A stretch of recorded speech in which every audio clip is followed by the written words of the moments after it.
প্রিয় বন্ধুরা, দেশ ও বিদেশের যে যেখান থেকে দেখছেন সবাইকে সালাম, আদাব এবং নমস্কার জানিয়ে আজকে শুরু করতে যাচ্ছি খুবই গুরুত্বপূর্ণ একটি বিষয় নিয়ে। প্রিয় বন্ধুরা, ভিডিওটি না টেনে শেষ পর্যন্ত দেখতে থাকুন। আশা করি আপনাদেরকে খুবই চমৎকার এবং চাঞ্চল্যকর কিছু তথ্য দেওয়ার চেষ্টা করব। আমি মূল বিষয়ে যাওয়ার আগে আপনাদেরকে একটি ছোট্ট ক্লিপস দেখাবো। ক্লিপসটি দেখতে থাকুন, মনোযোগ সহকারে দেখুন। কারো কোনো মহিলার কাছে আগামীকাল থেকে কোনো কিছু বিক্রয় করব না। আমাদের দৃষ্টি আকর্ষণ করা যাচ্ছে, আগামীকাল থেকে প্রত্যেক দোকানের সামনে পর্দার ব্যবস্থা রাখতে হবে এবং সেই পর্দা প্রত্যেক নামাজের সময় ঝুলিয়ে দিতে হবে। অর্থাৎ প্রত্যেক নামাজের সময় বেচা কিনা বন্ধ থাকবে। দোকানদার ভাইদের দৃষ্টি আকর্ষণ করা যাচ্ছে, আগামীকাল থেকে এই মার্কেট এলাকায় কোনো মহিলা প্রবেশ করবে না। যদি কোনো মহিলা আসে, আমরা তাদেরকে সুন্দর করে বুঝিয়ে ফিরিয়ে দিব। তাদের কাছে আমরা কোনো কিছু কেনা বেচা করব না। সবাই তো প্রিয় বন্ধুরা, ইনসাইডে থাকা ছোট্ট ভিডিও ক্লিপটি নিশ্চয় আপনারা দেখেছেন। এখানে একদল মুসল্লি, একদল মাদ্রাসার হুজুর হাতে লাঠি সোঁটা নিয়ে এবং মাইকিং করছে যে দোকানদারদের উদ্দেশ্যে। এটা আমরা দেখতে পাচ্ছি গ্রাম্য একটি বাজার, মার্কেট, যেখানে নিত্য প্রয়োজনীয় বেচা কেনা হয়। ওনারা উচ্চস্বরে মাইকিং করে বলে দিচ্ছে এবং কি দোকানদারদের উদ্দেশ্যে সতর্কবাণী প্রচার করছে যে আগামীকাল থেকে যেন কোনো মহিলার কাছে বেচা বিক্রি না করেন এবং প্রত্যেক দোকানের সামনে পর্দা টাঙিয়ে দেন।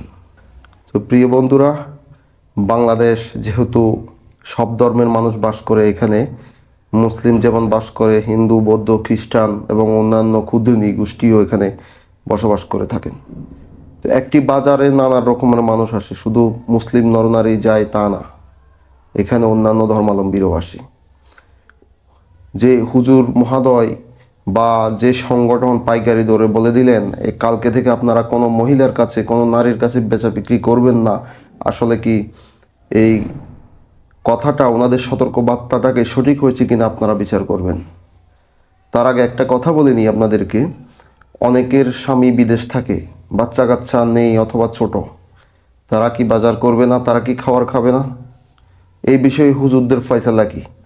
আর এনারা এই কোন যুক্তিতে এইভাবে বাজার ঘাটে এসে দোকানদারদের উদ্দেশ্যে মহিলাদের কাছে বেচা বিক্রি না করার জন্য ওনারা মাইকিং করছেন? নবীর আমলে কি নবীজি কখনো এইভাবে মাইকিং করেছিলেন বা সতর্কবার্তা প্রচার করেছিলেন বাজারে গিয়ে যেন মহিলাদের কাছে বেচা বিক্রি না করা হয়? মক্কাতে তখন নবীর আমলে সবাই ইসলাম গ্রহণ করে নাই, কিছু কিছু সংখ্যক মানুষজন ইসলাম গ্রহণ করেছে। উনি তো পাইকারি দরে কোথাও গিয়ে বলেন নাই তোমরা কাল থেকে বিনা পর্দায় আসলে অথবা কোনো মহিলার কাছে তোমরা বেচা বিক্রি করবে না। তাহলে এই শিক্ষাও এই হুজুররা, এই সংগঠন, এই সম্প্রদায়, উগ্রবাদী মুসলিম সম্প্রদায় কোথায় পেল? এটা কার সুন্নত পালন করতেছে? এটা আমাদের নবীজির জীবন দর্শনের ধারে কাছেও তো নাই। আপনারা ভিডিওতে যেমনটি দেখেছেন, এই উগ্রবাদী তৌহিদি জনতার যে বক্তব্য, পাশে মাহফিল বা মসজিদ আছে, আপনারা এই বাজারে মহিলাদের কাছে বেচা বিক্রি করবেন না, এই বক্তব্যের সাথে ইসলামের তো কোনো সম্পর্ক নাই। উল্টা আর একটা প্রশ্ন দেখা দেয়, সেটা হলো, হুজুর মহোদয়, আপনাদেরকে প্রশ্ন করতে চাচ্ছি আমি, বাজার করতে আসা কোনো মহিলাকে দেখে যদি আপনার লিঙ্গ উত্থিত হয়ে যায়, চেতনাদণ্ড দাঁড়িয়ে যায়, সে দোষটা কার? আপনার না মহিলার? আপনি কেমন মুসলমান? আপনার নফসের সাথে থাকা যে খান্নাস আছে, ওই খান্নাসকে আপনি মুসলমান করতে পারেন নাই। আপনি মাদ্রাসায় পড়ালেখা করছেন দীর্ঘ 20-25 বছর, কি শিখলেন? আপনার হুজুর বা আপনার ওস্তাদরা আপনাদেরকে কি শিক্ষা দিল? এই শিক্ষাটুকুও দেয় নাই যে নফসকে কিভাবে কন্ট্রোল করতে হয়। একজন মহিলা বাজার করতে আসবে, তাকে দেখে আপনার চেতনাদণ্ড দাঁড়িয়ে যাবে, এটা কেমন কথা? আপনি কেমন হুজুর, কেমন মুসলমান? আপনি আপনি মসজিদে তো ইমামতিও করেন, আপনার পিছনে নামাজ পড়লে নামাজ হবে? হ্যাঁ, আপনি নিজেও তো খান্নাসের দ্বারা প্রভাবিত। আপনার ভিতরে তো খান্নাসের বা শয়তানের বসবাস। আপনি নিজেই তো পবিত্র না। একজন অপবিত্র মানুষ কিভাবে নামাজ পড়ায়, কিভাবে মাদ্রাসায় পড়ায়, কিভাবে এইভাবে মার্কেটে আসে, বাজার ঘাটে আসে, রাস্তাঘাটে আসে, মানুষের উদ্দেশ্যে হেদায়েতের বাণী প্রচার করে, লক্ষ লক্ষ টাকা খরচা করে মাহফিলের আয়োজন করে অন্য মানুষকে হেদায়েতের উদ্দেশ্যে। আপনি কি হেদায়েত প্রাপ্ত? একজন হেদায়েত প্রাপ্ত মানুষ, একজন সঠিক মুসলিম মানুষ, সে তার ভিতর নফসকে নিয়ন্ত্রণ করতে শিখে গেছে। সে কখনো তার সামনে উলঙ্গ নারী দাঁড়িয়ে থাকলেও তার ভিতরে কামনা বাসনা জাগবে না। আর হুজুর, আপনি তো কামনা বাসনার, আপনার পা থেকে মাথার তালু পর্যন্ত কামনা বাসনা দিয়ে ভরপুর। রাস্তাঘাটে, বাসে, বাজারে আপনাদের বোরকা পরা মহিলা দেখলেও আপনাদের চেতনা দণ্ড দাঁড়িয়ে যায়। শুধু সেটা না, আপনাদের মাদ্রাসায়ও ছোট ছোট বাচ্চারা নিরাপদ না। আমরা অনেক সময় শুনে থাকি নানান রকম নির্যাতনের কথা।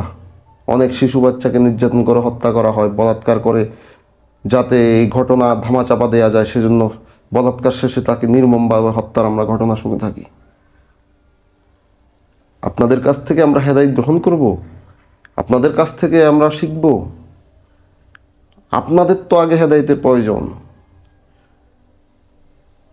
যতক্ষণ পর্যন্ত আপনার ভিতরে খান্নাসরূপী শয়তানের বসবাস রয়েছে, ততক্ষণ পর্যন্ত আপনি ইমাম নন, আপনি শিক্ষক নন, আপনি অন্যকে শিক্ষা দিতে পারেন না, আপনি অন্যের নেতৃত্ব দিতে পারেন না, আপনি সমাজের নেতৃত্ব দিতে পারেন না, দেশের নেতৃত্ব দিতে পারেন না। আপনি যদি সত্যি মুসলিম হয়ে থাকেন, আমাদের নবীর অনুসারী হয়ে থাকেন, নবীর জীবন আদর্শকে আপনি ফলো করেন, আপনি নবীর প্রত্যেকটা কর্মকে আপনি সুন্নত হিসেবে মেনে নেন, তাহলে আপনার ভিতর যে শয়তান আছে, যে খান্নাসরূপী শয়তান আপনাকে কামনা বাসনা, লোভ, লালসা, হিংসা, মোহ দ্বারা সর্বদা প্রভাবিত করে, তাকে আপনি আগে মুসলমান করেন।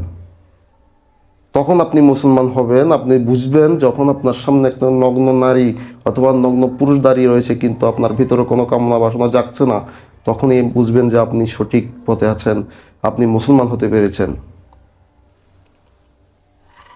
এর আগে আপনার বাজারে ঘাড়ে এসে এ ধরনের ফতুয়া দেবেন না। তো প্রিয় বন্ধুরা, আমি কি বলতে চেয়েছি আপনারা বুঝতে পেরেছেন। আজকে এতটুক, এর বেশি নয়। আজকে এখানে শেষ করছি। সবাই ভালো থাকবেন, সুস্থ থাকবেন এবং স্রষ্টার প্রেমে ডুবে থাকবেন। সবাইকে প্রেম এবং ভালোবাসা জানিয়ে এখানে শেষ করছি। জয় গুরু। দেখা হবে নতুন কোনো ভিডিওতে, নতুন কোনো আলোচনায়। ততক্ষণ পর্যন্ত ভালো থাকবেন।